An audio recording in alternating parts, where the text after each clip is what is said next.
It's called CAR, or Crisis Aversion and Rights Retention, and would allow family members or friends of those having mental illness issues to have guns taken away temporarily. Supporters of the concept say most people committing mass shootings showed previous signs of a mental break, and more than half of all suicides are committed with a gun. Fountain Square shooting survivor Whitney Austin created a foundation to find solutions to mass shootings and has pushed this bill for 4 years in Kentucky. She says if it had been in place in Ohio 5 years ago, it might have prevented her from being shot, along with 3 people who died. It's hard to take any solution and know with certainty that it could have stopped an incident of mass violence, but based upon what we know about mass shooters and my specific situation, I think that it could have.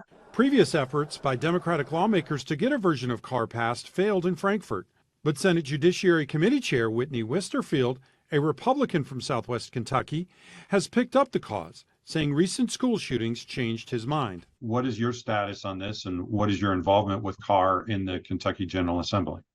I plan to file the bill.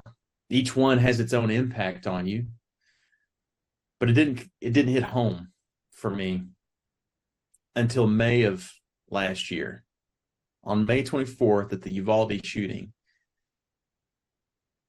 I don't know why it was different other than the children whose voices we heard on 911 calls. Westerfield says the Kentucky version would differ from other states in that the person whose guns may be temporarily taken would know about it ahead of time and be involved in a judicial hearing. Austin says she wants to see what happens in Kentucky before trying to get something similar passed in Ohio. But she says it could have helped with the recent tri-state shootings, which saw a Claremont County father kill 3 of his young sons and another Brown County man kill his grandfather and shoot his grandmother and cousin. We felt initially after the mass shooting on Fountain Square that we had a solution in Strong, Ohio, and we worked really hard on that for more than a year. But then the bill expired. I reached out to several Northern Kentucky lawmakers to get their take.